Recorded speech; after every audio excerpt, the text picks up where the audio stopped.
이재명 대통령이 예정에 없던 브리핑을 열고 한미 관세 협상과 안보 협의의 최종 타결을 알렸습니다. 양국 협상 결과를 자세히 설명한 문서 조인트 팩트시트가 발표된 겁니다. 우리 경제와 안보의 최대 변수 가운데 하나였던 한미 무역 통상 협상 및 안보 협의가 최종적으로 타결됐습니다. 이 대통령은 한미가 상식과 이성에 기초한 최선의 결과를 만들었다며 특히 상업적 합리성이 있는 프로젝트에 투자가 진행된다는 점을 강조했습니다. 원금 회수가 어려운 사업에 투자를 빙자한 사실상 공여가 이루어지는 것 아니냐라는 일각의 불신과 우려 또한 확실하게 불식하게 됐습니다.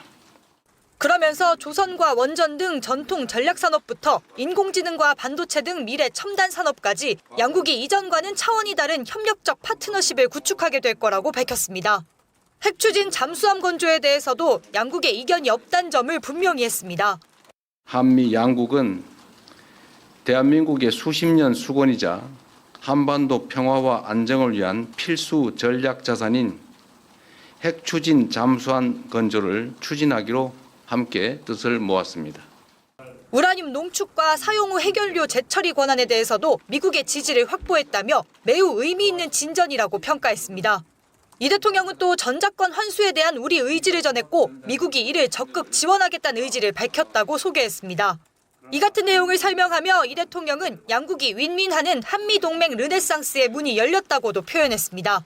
이 대통령은 아울러 한미 통상 안보 협의는 마무리됐지만 각국의 총성 없는 전쟁은 계속될 거라면서 앞으로도 성과를 만드는 실용 외교를 펼치겠다고 강조했습니다.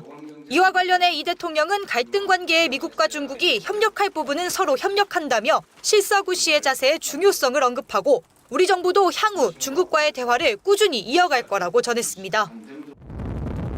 팩트시트에서 눈에 띄는 건 한국의 핵 추진 잠수함 건조를 위한 미국 측의 지지를 처음으로 명문화한 부분입니다. 우리 군의 30년 수건이 현실로 다가온 겁니다. 팩트시트는 미국의 핵 잠수함 승인과 연료 조달 방안을 포함한 긴밀한 협력을 명시했습니다. 그동안 핵 잠수함 도입의 걸림돌은 핵연료, 농축 우라늄 확보 문제였습니다. 한미 원자력 협정은 농축 우라늄 등을 평화적인 목적에만 사용할 수 있도록 했기 때문입니다. 큰 틀에서 미국의 승인을 얻은 만큼 한미는 앞으로 핵연료 도입을 위한 별도 협정을 맺는 방안 등을 협의할 걸로 보입니다. 대통령실은 아울러 핵잠수함 건조는 국내에서 한다는 점을 분명히 했습니다. 물론 작업을 하다 보면 어떤 부분에 대해서 협업이 필요할 수가 있고 어떤 부분은 미국의 도움을 청할 수 있지만 그 원자력 잠수함 전체를 어디서 짓느냐라고 말할 때는 한국에서 짓는 거를 전제로 대화하고 있다고 말씀드립니다. 팩트시트에는 한미동맹 현대화 내용도 포함됐습니다. 지속적인 주한미군 주둔을 통한 대한 방위 공약을 강조하고 가능한 한 조속히 국방비 지출을 GDP의 3.5%로 증액한다는 내용도 담겼습니다. 전시작전 통제권 전환에도 협력하기로 했습니다. 한미양국은 이를 위해 별도의 한미안보협의회 SCM 공동성명을 통해 내년에 전작권 전환 검증 3단계 중 2단계에 해당하는 완전 운용 능력 검증을 추진하기로 했습니다. 한미는 이를 가속하기 위해 로드맵을 발전시키고 26년에 한미연합사의 완전 운용 능력인 FOC 검증을 추진하기로 했으며 향후 국방당국 간 실질적 협의가 진행될 예정입니다. 팩트시트는 아울러 한미 두 정상은 북한의 완전한 비핵화와 한반도의 평화와 안정에 대한 의지를 재확인하고 2018년 북미 정상회담 공동성명 이행 협력을 약속했습니다. 이재명 대통령이 이번 주말 사이 한미 관세협상 후속 민관 합동회의를 개최합니다. 이 대통령은 이 자리에서 한미 관세협상이 성공적으로 마무리된 데 기여한 기업인들을 격려하고 후속 논의도 진행할 것으로 보입니다. 이 대통령은 앞서 한미 조인트 팩트시트 공동설명자료 확정을 알리는 기자회견을 통해 정부와 함께 발로 현장을 띄워준 기업인에게 감사 인사를 전했습니다. 경기 북부 주민 200여 명과 진행된 타운홀 미팅. 이재명 대통령은 경기 북부는 접경 지역으로 개발 특수를 누리지 못하는데도 수도권이란 이유로 지역 혜택에서도 배제되는 상황이 안타깝다고 진단했습니다. 북부 지역에 정말로 특별한 희생을 치르면서도 특별히 배제되고 있는 경기 북부의 상황이 참 안타까웠습니다. 이제 그 문제를 어떻게 해결할지부터 포함해서 앞으로 경기 북부가 어떻게 잘 발전할 수 있을지 여러분들의 문제점, 지적, 또 제안도 한번 들어보고 이날 타운홀 미팅에서는 미군이 반환한 공여지를 개발하는 방안이 중점적으로 논의됐습니다. 접경 지역이란 특성 때문에 각종 규제로 개발이 제한되고 민간 투자가 부진하다는 점이 문제로 거론됐습니다. 이에 행안부에서는 공여지에서 사업장 신설을 위해 부동산을 취득할 경우 취득세 감면 기한을 2028년까지 연장하는 방안 등을 언급했습니다. 또 공장 신설 업종 제한도 폐지해 IT 등 다양한 분야의 기업이 유치될 수 있도록 지원할 예정입니다. 활용되지 않고 있는 군용지 현황도 국방부 등을 통해 제공받아 군용지 활용에 속도를 낸다는 방침입니다. 이 대통령은 각종 군용시설 때문에 지역 주민들이 권리 행사도 제대로 못하고 온갖 규제로 불편했을 것이라며 정부가 조금만 신경 써주면 해결할 방법이 꽤 있을 것이라고 덧붙였습니다.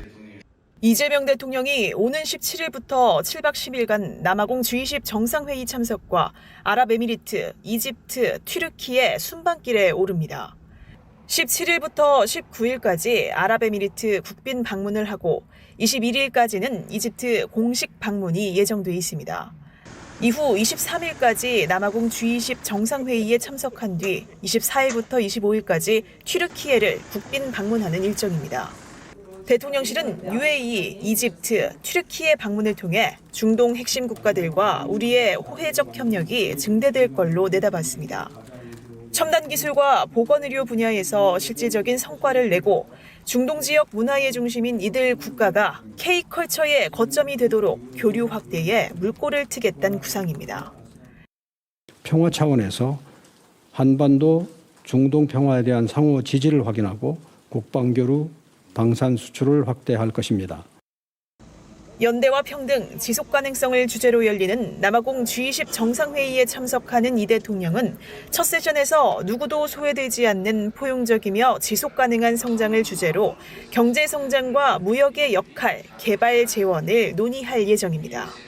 2세션에선 재난위험 경감과 기후변화를, 3세션에선 핵심 광물과 양질의 일자리, 인공지능 관련 토의를 이어갑니다.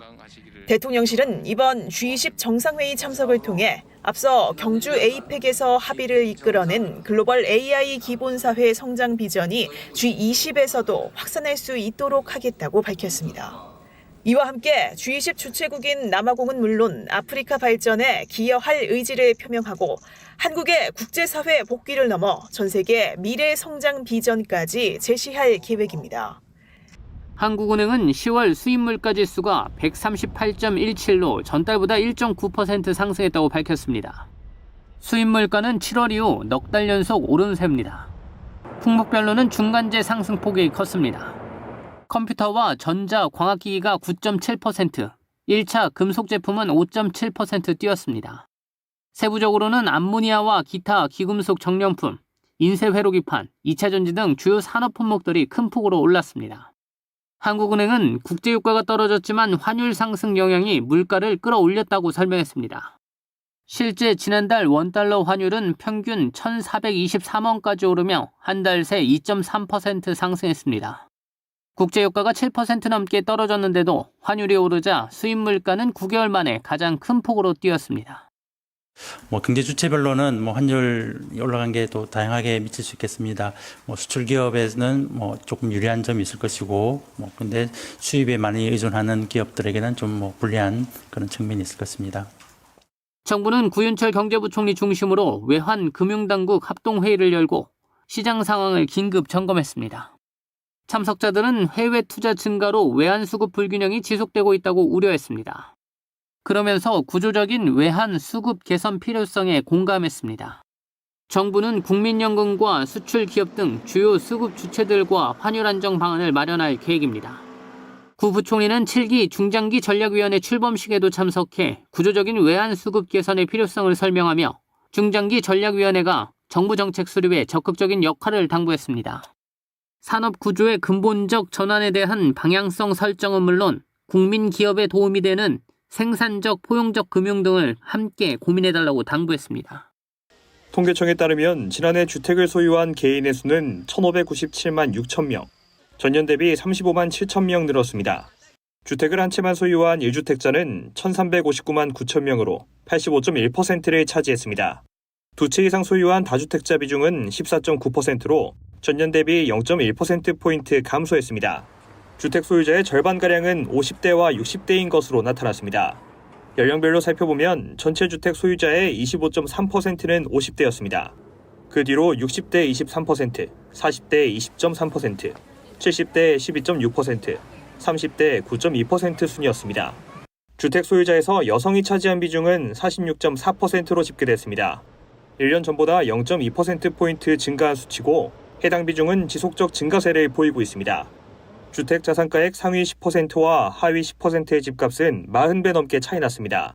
상위 10%의 평균 주택 자산가액은 13억 4천만 원으로 하위 10%의 평균 주택 자산가액 3천만 원과 44배가량 차이를 보였습니다. 주택 가격의 상위하고 하위의 차이이기 때문에 양극화의 단면이 들어있는 것은 맞지만 21년도에 10분위수와 1분위수 배율이 49.5로 역대 최고치였거든요. 그 이후로 그 값이 줄어들었다가 다시 좀 더 증가한 형태, 그러니까 최고치까지는 가지 못했지만 24년도는 다소 커진 정도로 이해하시면 되겠습니다. 2023년 11월까지 무주택자였다가 1년 뒤 주택을 소유하게 된 사람은 81만 8천 명으로 집계됐습니다. 반대로 같은 기간 유주택자에서 무주택자가 된 사람은 36만 5천 명으로 파악됐습니다. 소유주택이 늘어난 사람은 111만 3천 명으로 이 중 106만 8천 명이 집을 한 채 더 산 것으로 나타났습니다. 주택공급촉진 관계장관 회의의 핵심 목표는 주택공급 확대입니다. 앞으로 주택공급 관계부처 장차관이 격주로 모여 부동산 대책을 검토할 방침입니다. 그동안 부처 간 입장이 달라 주택공급이 어려웠던 부분을 장차관급에서 직접 논의해 이견을 신속히 조율하겠습니다. 관계부처가 모두 함께 참여하는 만큼 주택공급 실행력이 대폭 강화될 것으로 기대됩니다. 이날은 서울 수도권 지역 주택공급 관련 주요 부처별 협조 사항을 정리했습니다. 관계부처들은 수도권 주택 135만 호 공급을 목표로 협력을 이어갈 예정입니다. 특히 최근 발표한 97 주택공급 확대 방안과 10.15 부동산 대책의 이행 상황을 점검할 계획입니다. 10월 15일 대책이라는 고육지책도 저희들은 마련했습니다. 국민들께서 큰 불편을 감수하면서 확보해 주신 시간인 만큼 모든 역량을 정말 집요하게 총동원해 나갈 계획이고요. 정부는 10.15 대책 발표 이후 시장 과열 양상이 다소 둔화되고 있으나 방심할 수 없는 상황이라고 설명했습니다. 수요 측면에서는 과거 부동산 침체기 시행한 규제 완화와 유동성 유입이, 공급 측면에서는 2022년 이후 이어진 고금리와 공사비 상승이 불안 요소로 꼽힙니다. 정부는 부동산 대책에 따른 시장 상황을 지속 모니터링하고 상황에 따라 보완책도 마련하겠다고 전했습니다. 하나의 금융회사 앱에서 타 금융회사 계좌까지 전부 조회하고 이체할 수 있는 오픈뱅킹. 편리함의 이면에는 보이스피싱에 악용될 수 있다는 위험이 있습니다. 탈취한 개인정보로 오픈뱅킹에 계좌를 등록하고 잔액을 털어가는 겁니다. 거래의 편의성을 악용한 금융사기가 늘면서 금융당국은 금융범죄 피해 예방을 위한 안심 차단 서비스를 3단계에 걸쳐 확대하고 있습니다. 금융거래 시스템의 편리함을 악용해서 지능화되고 정교화된 수법으로 접근하기 때문에 소비자 스스로 대응하기 어려운 시장이기도 합니다. 여신 거래와 비대면 계좌 개설에 이어 앞으로는 오픈뱅킹에서도 안심 차단 서비스가 시행됩니다. 오픈뱅킹 서비스에 등록된 금융회사 3,600여 곳이 모두 참여해 실효성을 높였습니다. 오픈뱅킹 안심 차단 서비스는 금융회사 영업점이나 모바일 뱅킹, 금융결제원 어카운트 인포 앱에서 신청할 수 있습니다. 개설된 계좌 가운데 오픈뱅킹 차단을 원하는 금융회사를 선택해 서비스에 가입하면 됩니다. 선택한 금융사의 모든 계좌는 오픈뱅킹 등록이 차단됩니다. 이미 오픈뱅킹에 등록된 계좌도 오픈뱅킹을 통한 출금과 조회를 모두 차단할 수 있습니다. 안심 차단 해제는 보이스피싱 등 사기범의 무단 해제를 방지하기 위해 대면으로만 신청할 수 있습니다. 영업점에서 본인 확인을 거쳐야 서비스가 해제됩니다. 그동안 해외에서만 이뤄졌던 비만약 위고비의 청소년 처방이 지난달 말부터 국내에서도 가능하게 됐습니다. 그러나 처방 대상은 명확한 제한 사항이 있습니다. 초기 체질량 지수가 30 이상에 해당하고 체중이 60kg을 초과하는 경우에만 위고비를 처방받을 수 있습니다. 오남용 논란 속에 처음 청소년 사용이 허용된 만큼 주의가 필요합니다. 임상시험 결과 허가 범위 내에서 사용했음에도 구토와 설사, 복통 등 위장관 장애가 보고됐습니다. 특히 청소년은 담석증과 담낭염, 저혈압 등 부작용 발생률이 성인보다 높았습니다. 청소년 환자의 경우 더욱 엄격한 처방과 신중한 투여가 중요하다는 지적입니다. 청소년은 성장이 완료되지 않은 단계이므로 성장에 영향을 줄 수 있는 영양 부족과 위장관계 부작용으로 인한 탈수 등 면밀한 관찰이 필요합니다. 따라서 반드시 의사의 처방 등 허가 범위 내에서 사용해야 합니다. 정상 체중에 대해선 안전성이 검증되지 않은 만큼 비만과 과체중 환자만 허가된 용법에 맞게 쓰는 게 가장 중요하다는 결론입니다. 식약처는 비만 치료제 부작용을 지속 모니터링하는 한편 올바른 사용 방법에 대한 홍보도 강화한다는 방침입니다. 보건소, 의료기관 등의 홍보물을 배포하고 교육부와 함께 각 학교를 통해서도 비만 치료제의 안전한 사용법을 안내하기로 했습니다. 식약처는 비만 치료제를 맞은 후 만약 심각한 부작용이 나타났다면 의약품 피해 구제 제도를 이용할 것을 당부했습니다. 고운 노란빛을 띤 막걸리. 이번 에이펙 정상회의 건배주였던 고흥산 유자 막걸리입니다. 맛을 본 사람들이 과연 대표 술로 오를 만했다며 호평합니다. 굉장히 깔끔하고 그래서 진짜 맛있는 것 같아요. 맛있는 술이다 하면서 먹었을 것 같다는 생각이 들어요. 14일 서울에서 열린 우리술 대축제. 올해 15회째로 해마다 2만여 명이 찾는 국내 대표 술축제입니다. 이번 행사는 전국 122개 국산 술 제조업체가 참가해 역대 최대 규모를 자랑했습니다. 이번 에이펙 공식 건배주와 만찬주부터 지역 특산물을 활용한 막걸리까지 각양각색의 전통주가 즐비합니다. 참가업체들은 현장을 찾은 관람객에게 술 시음과 더불어 판매를 진행했습니다. 골목 상권의 청년 창업가들도 젊은 층을 겨냥해 만든 수제술을 선보였습니다. 저희 시그니처 막걸리는 물레방아라고 해서 이제 물레동의 물레와 이제 재료가 되는 방아 허브를 넣었습니다.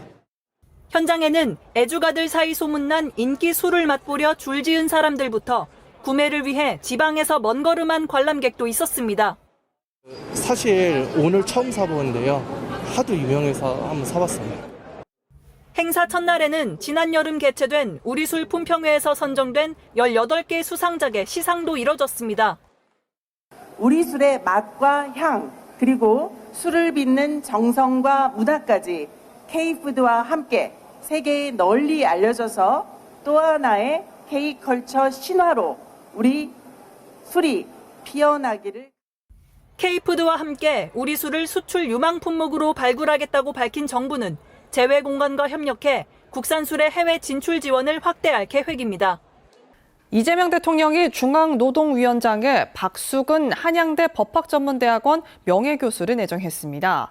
대통령실은 박 내정자가 중노위원장으로서 노동자의 삶을 지키고 성숙한 노사관계 발전에 기여할 적임자라고 설명했습니다. 방위사업청장에는 이용철 임명공증인 변호사, 국민권익위원회 부위원장에는 한삼석 권익위 상임위원이 발탁됐습니다. 중소벤처기업부 2차관에는 이병건 더불어민주당 정책위원회 전문위원, 개인정보보호위원회 부위원장에는 이정열 개보위 사무처장이 임명됐습니다. 정부는 일본 정부가 독도에 대한 부당한 주장을 위해 도쿄 내 영토 주권 전시관의 확장 공간을 추가 개관한 데 대해 강력히 항의하며 폐쇄할 것을 다시 한번 촉구한다고 밝혔습니다. 외교부는 대변인 성명에서 2018년 해당 전시관 개관 이래 우리 정부가 폐쇄를 지속 촉구해왔음에도 일본 정부가 전시관의 확장 공간을 추가 개관한 데 강한 유감을 표명했습니다. 외교부는 역사적, 지리적, 국제법적으로 명백히 우리 고유의 영토인 독도에 대한 부당한 주장을 반복하는 것은 미래지향적 한일 관계 구축에 어떠한 도움도 되지 않는다는 점을 분명히 깨달아야 한다고 강조했습니다. 보건복지부가 의료 중심 요양병원 간병급여화 추진을 위한 전문가 자문단 회의를 처음으로 개최했습니다.